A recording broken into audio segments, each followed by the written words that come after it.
Hey guys, subscribe for daily content. And if you're shopping for gear, make sure you check out the description for the newest items at some of the very best online retailers. There's also links for some of the items that I personally recommend. Thanks! What's going on YouTube? Metal Complex here, and today I've got another interesting knife review / knife overview to share with you guys. This time a fixed blade. This is the Bradford Guardian 3. This particular one is a DLT Trading exclusive in the sheep's foot blade and crew wear actually for the steel. I'll point this out before I get started. There are a wide variety of these knives. Some of them are much larger. They've got different steel. I know DLT has some in M390. There's a different blade shapes, different blade finishes, different handle material, different scale color. These are not contoured, but they have contoured ones. They've got textured ones, tons of them. I will link the Bradford Guardian series knives right down below so you guys can take a look if you want. They are absolutely available. Absolutely. Thank you so much to Dan for sending this knife in. Really appreciate that. And thanks so much to my generous patrons who are supporting me right now. There's a link for Patreon right down below. And please make sure to follow me on Instagram at metal_complex. What's the little white thing on there? All right, so let's make this short and sweet. Dan had something engraved that was just humorous and fun and a way to identify the knife as his amongst his friends. And truthfully, it's completely and totally harmless. The problem is that people sometimes in the YouTube comment section take things way too seriously and get way too easily offended. And honestly, I'm just not interested in entertaining anybody who gets that offended that easily. So I covered it up and we just won't worry about it. Let's go ahead and get a measurement on this guy. The overall length of this particular, the Guardian Tactical, I'm sorry, Guardian Tactical, Bradford Guardian 3 is coming in at a little under 7 inches. Yeah, it's like 6.85 inches overall, with a blade length technically, of like where it comes back to the G10, it's like almost 3, it's like 3.65 inches, but the actual cutting edge is about 3 inches. There's a gigantic forward choil here. Now they have different versions for people going, I hate it when they do the forward choil ball. It makes me so mad. My whole life is over because I hate choils. Okay, they do a version of it without the who am I imitating? They do a version of it without the choil. You can go, seriously, you can use that link and check it out. They have so many different versions of this knife. It's amazing. Let's go ahead and do some size comparison. First up against, let's do up against an actual fixed blade, which I did not bring all the way over here today. Here's the Mora Robust. So there you go, giving you guys a size there. Obviously, we have a totally different amount of handle room.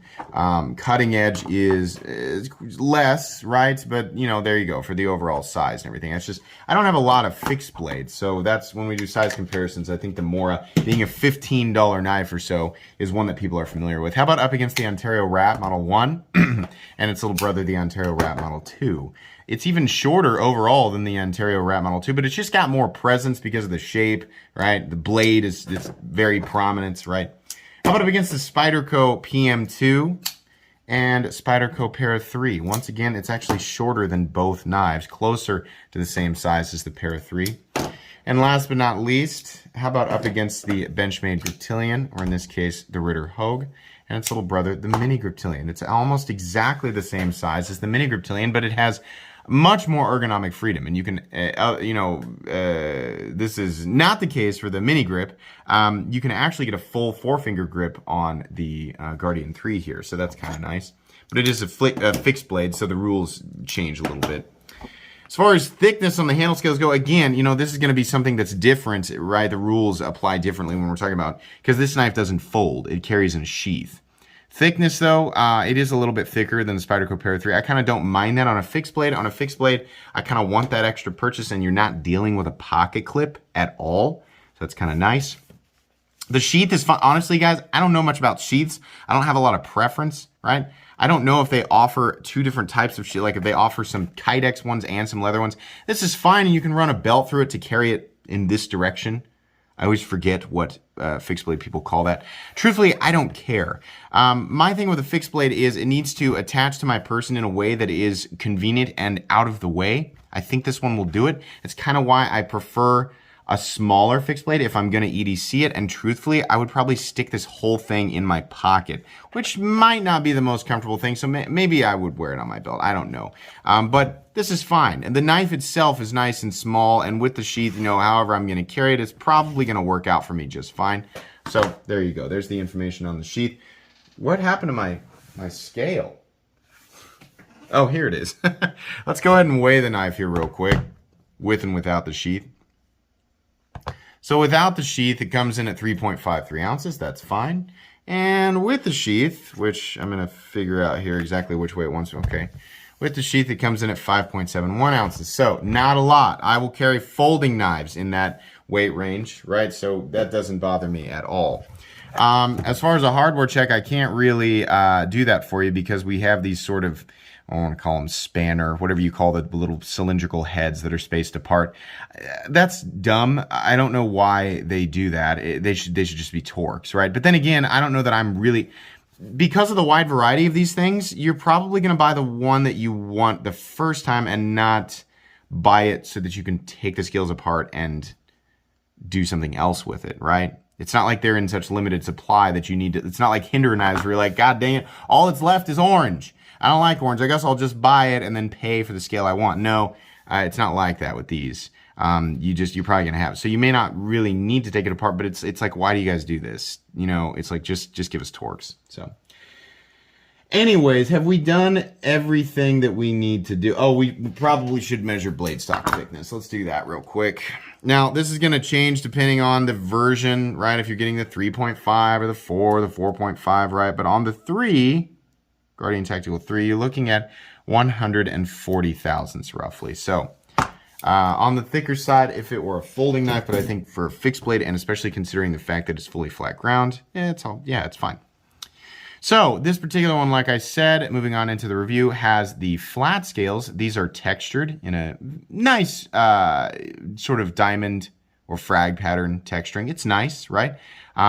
And then we've got a tumbled CPM crew wear blade, which of all the steels that they do, I think they do 3V, crew wear, M390, maybe some other stuff. Maybe they mess around with S45VN. They're all decent choices. I think 3V and especially crew wear make the most sense. Crew wear is probably the one that I would go with, right? And then they had, like I said, they had the contoured scales. If I was going to get exactly the version of this that I wanted, I really like the sheep's foot on the smaller blade, so I probably would go sheep's foot just like this. I probably would go crew wear, and I probably would do something that's not black washed because I kind of like how the finish looks on this. I definitely would go with a contoured scale. These are very angular, and they're okay, but like this area right here where it comes to the, it's kind of sharp right there. The contoured ones I think make way more sense. They probably knock those down quite a bit, but this is all right. I'm not going to complain too much because they give you choices, right? It's not like I'm like, oh, this is terrible. Well, you have the choice, right? So I would be choosing to dwell on something about just the one that's in front of me when I know good and well they offer versions that I would probably like better. So this one is the way that it is. But yeah, I probably would go with the contoured versions. Ergonomics, just enough room for me to get a full 4-finger grip. It's comfortable, but like I said, it'd be more comfortable if it were contoured, right?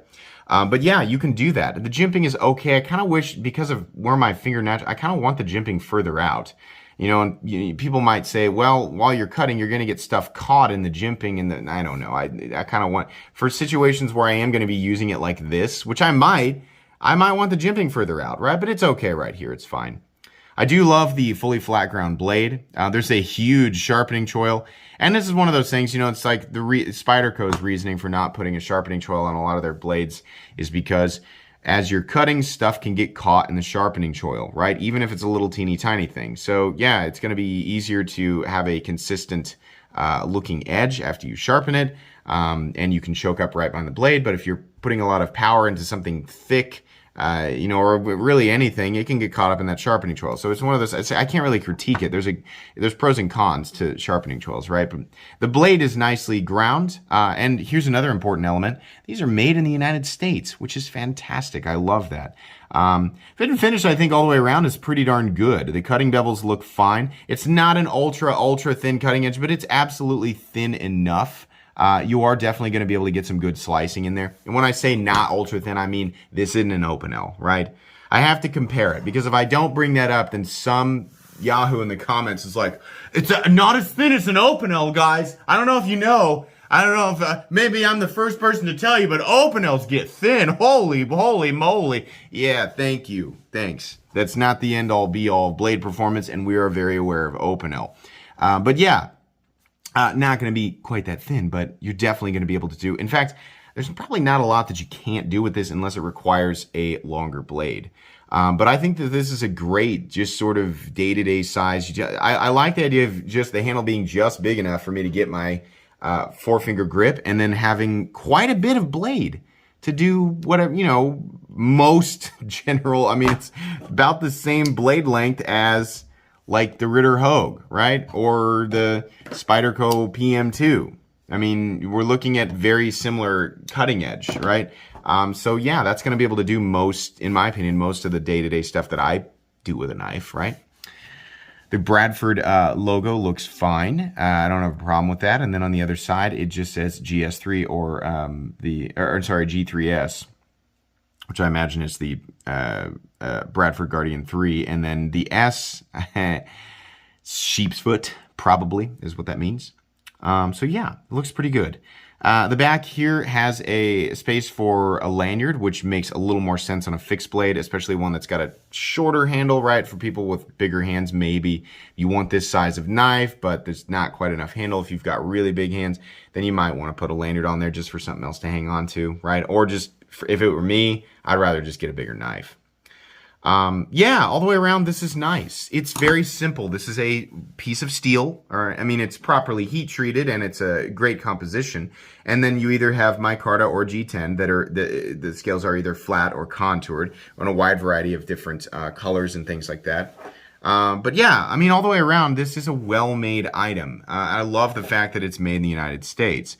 It is more expensive than a lot of folding, like for example, the Bradford Guardian, which I don't think is a bad price. It is definitely more expensive than the US-made Ritter Hogue, which is a folding knife that's got more that goes into it when you're talking about machining complexity, right? And it's folding knife, moving, right? The Ritter Hogue is a $160 US folding knife.